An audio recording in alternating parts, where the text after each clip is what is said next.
The world is changing. You feel it in the water.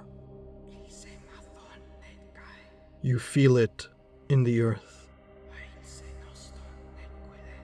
You smell it in the air. Much that once was is lost, and Capital now hopes you'll forget it. Or as Tolkien aficionados Smash Mouth adapted the passage, the ice we skate is getting pretty thin. The water's getting warm, so you might as well swim. Stunning. There's a reason conservatives love to focus on the fact that Tolkien was a Christian. It's because if you look at the actual text of his work, you'd find that there is little else there that a modern-day right-winger would agree with. Except the lack of people of color. They're really passionate about that bit, for some reason. But that aside, whether you're scratching the surface by watching the movies, or diving more deeply into the books and letters Tolkien wrote, there is one thing that's for sure. Your boy sure did hate the capitalist mindset. And before you start hate typing away in the comments that Tolkien hated allegory, yeah, I know. He obviously didn't write this story about climate change. He wrote it before climate change was even in the public consciousness. What Tolkien did was write a fairy tale. That was his goal. And what is it that all fairy tales have in common? Well, they have moral lessons that they try to teach us. Universal values that we read and then take with us for the rest of our lives. And what do Tolkien's explicitly written values tell us? Well, that exploited workers should go ahead and do something to their industrialist masters. Get him, you eyebrowless, anarcho-communist daddy. Use that worm tongue. But more than that, Tolkien's entire body of work is a profound repudiation of exploitation. His heroes stand against the evil of endless consumption and extraction of resources. And if you don't believe me, I've brought a trilogy's worth of receipts.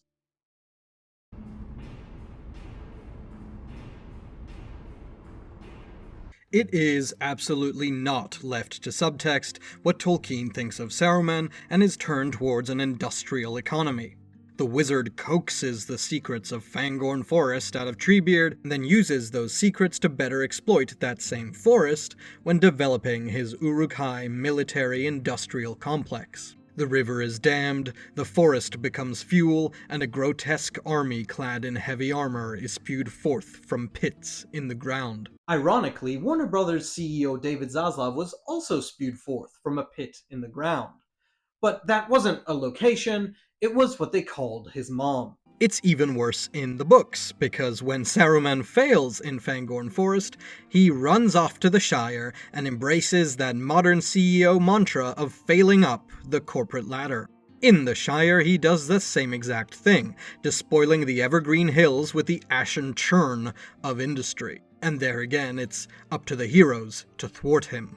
As stated by Darnov in a 2023 paper, Tolkien clearly associates Saruman with great harm to the environment, and more specifically, with technological progress that comes at the expense of life, nature, and the earth.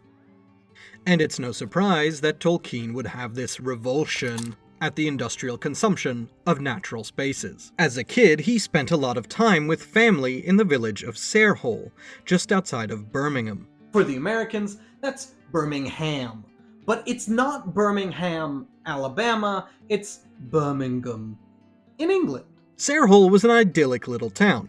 Beautiful green countryside, humble folk tending to their humble gardens. You know, the Shire. But then the Industrial Revolution caught up with Tolkien. He went to France to fight in World War I, the first fully industrial global conflict. The war ravaged the countryside of continental Europe, turning fields and forests into a blasted, muddy cathedral of worship to the art of murder.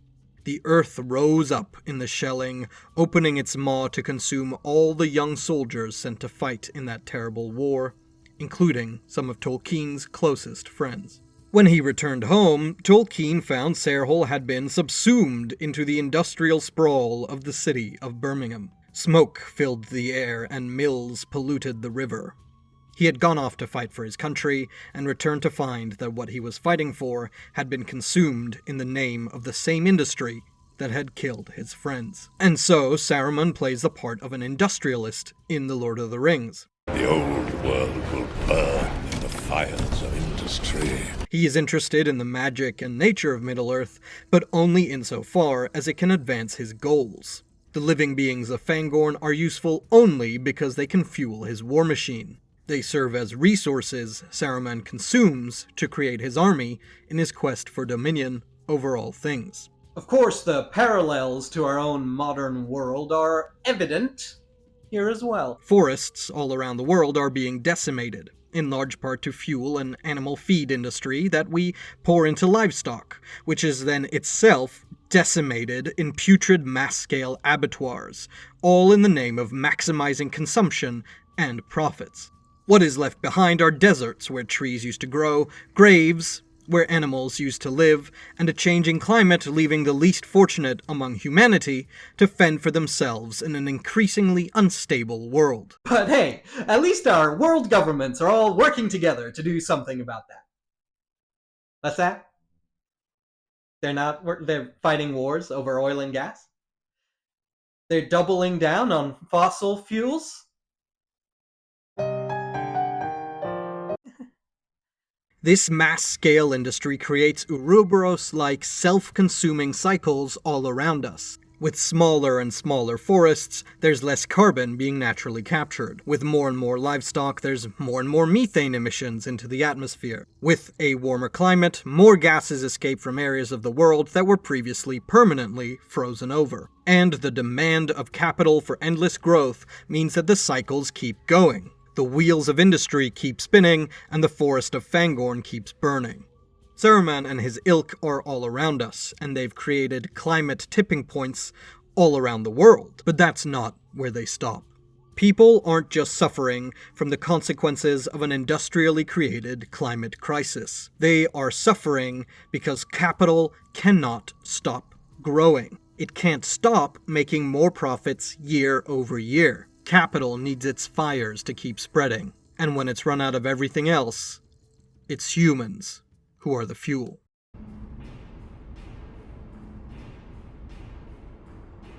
It's easy enough to draw parallels between Saruman and our world's industry. In The Lord of the Rings, we directly see him build and expand a very similar industry. It's a direct correlation. But in Sauron, there's actually something worse, though less visible to the eye. Ha! I... Anyway, Sauron is never seen in a physical form in the books. In Tolkien's own words, Sauron is a reincarnation of evil. He's not a character so much as an abstract concept, a symbol of all of the evil that resides within the world of Middle-earth. And it's that abstract concept, that silent evil, that has had a very real impact on the lands of Mordor. You see, Mordor doesn't look like it does because of a single volcano. It's not like Sauron chose to live there because it matched his goth aesthetic. Mordor was once a green and living land, like many of the others in Middle-earth. In the crucial climax of Darnov's paper on industrialization in The Lord of the Rings, he turns to the text of the book itself. In it, Tolkien gives us an answer as to what has caused such a dramatic change in Mordor's environment. They had come to the desolation that lay before Mordor, the lasting monument to the dark labor of its slaves that should endure when all their purposes were made void, a land defiled, diseased beyond all healing, unless the great seas should enter in and wash it with oblivion. Mordor once had a natural environment, but then industrialization came, stripped the land of all of its value, and left nothing behind but a rotting, barren landscape. So insatiable was the greed and drive to consume every resource that even in the magical world of Middle-earth, the land will never be able to recover. Does that sound familiar? Self-consuming cycles? Tipping points of no return?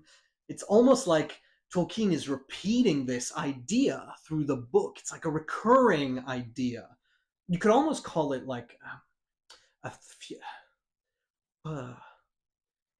theme. It's a thief! But that's not the only thing of note in that passage. We're not going to move past the key component of Sauron's evil, and fun fact, it's the same key component of evil that's relied on by our own global network of capital! It's a fun little key component. It's why Sauron is a tier above even Saruman as the big bad of The Lord of the Rings. He doesn't just want to control and consume the natural world, he seeks dominion over all life, including people! He explicitly builds his empire with the use of slaves he's captured from other territories, and in The One Ring he's created a tool with which he plans on dominating the rulers of all of the free people of Middle-earth. He uses greed to tempt world leaders into following his path, the path of hungry, unending consumption. And with the 9 kings of men, he succeeds. Blinded by their greed, they took them without question, one by one, falling into darkness. This corruption of world leaders through greed is one that's running rampant through corporate lobbying groups in our own world. And the use of slavery and child workers is well documented across almost every single industry of our modern economies. But tell me this, if children in East Asian factories aren't losing their hands building plastic princess playsets, then what will the children in Europe play with? Their imaginations? Even if you're working at a corporation you think is largely benign, what is it that they call you? It's the name of the department you go to whenever you have an issue you may want to raise with that corporate entity. Human resources. Human resources. Human resources. That's all we are to capital. Much like with Sauron, the lives of free beings are just a means to an end. Or, as Darnov puts in his paper, "It is no coincidence that those who dominate the land of Middle-earth also seek the domination of all other sentient beings. Both of these actions stem from one and the same mentality, the ability to see people and things as objects that lack intrinsic virtue and therefore can be instrumentalized and appropriated. Human resources. Numbers on a spreadsheet, orcs on a battlefield. Economy can only go up, Sauron can only rule all." So it's not a leap to say Tolkien's works are profoundly anti-capitalist. In Sauron, the books explicitly showcase an evil that represents the worst evil Tolkien can imagine. And that evil is one of eternal consumption and domination, one of control over wills and lives, all while gobbling up the resources of the land and turning them into fuel for industry. Gee whiz, that sure sounds like a certain class of people in our world! It's why The Lord of the Rings had such a profound cultural impact on counterculture in the 1970s, including the hippie movement and environmental organizations like Greenpeace. Even within his own life, Tolkien's political ideals changed. Once a staunch conservative, confronted with the reality of industry and capitalism throughout his life, in his later years he wrote in his letters that he was leaning more and more towards anarchy. Which makes sense. Our modern reality is antithetical to the values Tolkien holds aloft as moral lessons in his books. But thankfully, it's precisely in those moral lessons that we can find the solutions to our own modern-day problems.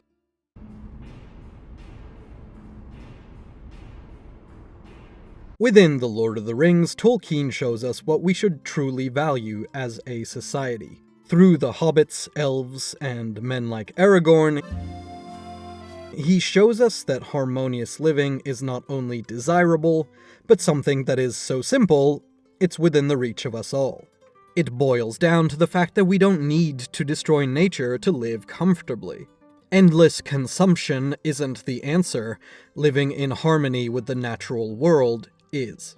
In Hobbits, Tolkien shows us the ideal life. In one of his letters, he chafes against the modern rise of capital and industry, saying that he identifies as a hobbit in all but size and takes great pleasure in Peace and quiet and good till death. And that's just it. Tolkien's not upset about industrial technology in and of itself, but rather of how we use that technology to exploit nature rather than live in harmony with it. Hobbits use tools, they have a mill, they go hunting and foraging, but they only take what's needed to live their lives happily. There's no desire for growth or expansion. They're just like your stoner bro Chad. And if you're watching, Chad, yeah, this is about you. We know. All of us know. And we're worried. The elves of Middle-earth also represent this harmonious outlook. They live in beautiful valleys and golden forests where they use their knowledge of magic to preserve the natural environment, as well as live on it.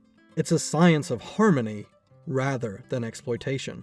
And Tolkien confirms as much in another one of his letters.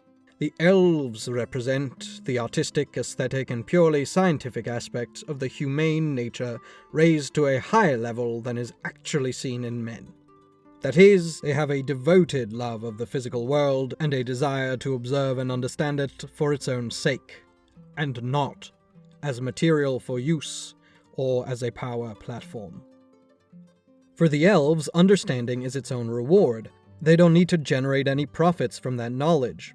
Within our own world, we've seen the erosion of this attitude over the last half-century. Countries used to spend a large proportion of their GDP on research across all fields, but over the last few decades that has diminished, and what remains of national level spending on research tends to be research in how we can kill each other faster, not really on understanding the world around us. So the brunt of that research is left to private corporations, whose main goal is to make money. They're not trying to learn more about the world for its own sake, they're trying to learn more about the world because they want to exploit it for profit. You know, kinda like Sauron and Saruman. So, in Elves and Hobbits, we see the world Tolkien idealized, and we see the example that we should strive towards. These aren't impossibilities. In the face of our present climate crisis, we already have all the tools we need. It's just about shifting our focus. Our priorities shouldn't be to find a way to make money through a crisis. They should simply be about resolving the crisis and helping us better understand and live in harmony with our beautiful Earth. Instead of living like Saruman, we should try to live a little more like Bilbo.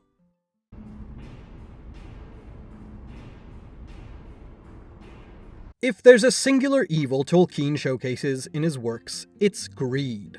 The greed of a dragon sitting on a hoard of wealth it stole from an indigenous population. The greed for a ring that enthralls everyone in its presence with a need to possess it. The infinite greed of two dark lords who seek to dominate not just the land of Middle-earth, but all of its living beings as well. Greed is the nemesis of Middle-earth. And according to the capitalists who run our societies and institutions, greed, for lack of a better word, is good. So greed is our nemesis. Our Sauron lives among the mortal men he has corrupted into wraiths. So while yes, Tolkien hated allegory, in creating his fantastic magical world he built a fairy tale.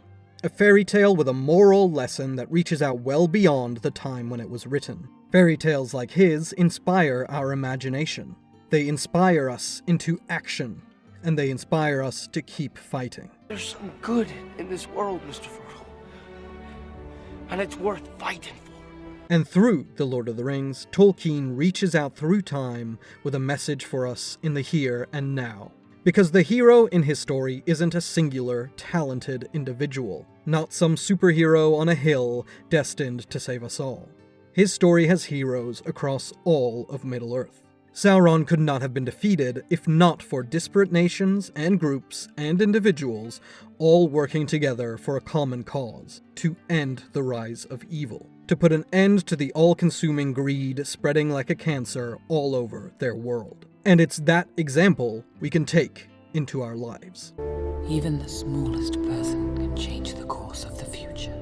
It's a tough world out there, and it's getting harder. It is more expensive to live now than it has ever been. It is warmer than it has ever been, and there are vastly more people being displaced by war and climate than ever in history. And amid all that, world governments are cutting funding to services while handing out billions to corporations and the military. They are greasing the wheels of war as conflicts begin to erupt all over the face of our planet, and on top of all of that, they are creating a narrative that all of our problems would be solved if it weren't for those damn immigrants and refugees that are caused by the very same climate change and conflict that they fund. As individuals, we only have limited power, but collectively, as we've seen a lot recently, we can move mountains. And I know you're tired. God knows I am. It is exhausting just to live. And so to then have to live and fight something, it takes a lot. So do what you can. Volunteer with local organizations if you have time but not money. Donate to those organizations if you have money but not time. Sometimes just showing up at a protest for an hour is enough. And use whatever skills you have to try and make the world around you a bit better and build that sense of community with your community. Be the light in the darkness when all other lights go out. We live in an interconnected world. Ours is not a story about individuals, but about how they all connect. And it's not a story about preserving a status quo, but about bringing real change. Fighting greed, like fighting Sauron, will forever change our world. There will be scars, and there will be losses, but if we all work together, we can help make it better. As a Guardian article put it, in movements like Fridays for Future, Green New Deal Rising, Extinction Rebellion, and the other global uprisings against systemic environmental collapse, we see people, mostly young people, refusing to consent. What they understand is history's most important lesson. Our survival depends on disobedience. So it's time for us all to be inspired and to disobey. With our combined skills, ingenuity, and will to fight, we can finally cast the ring into the fire. And once it's gone, something beautiful may once again bloom on the earth beneath our feet.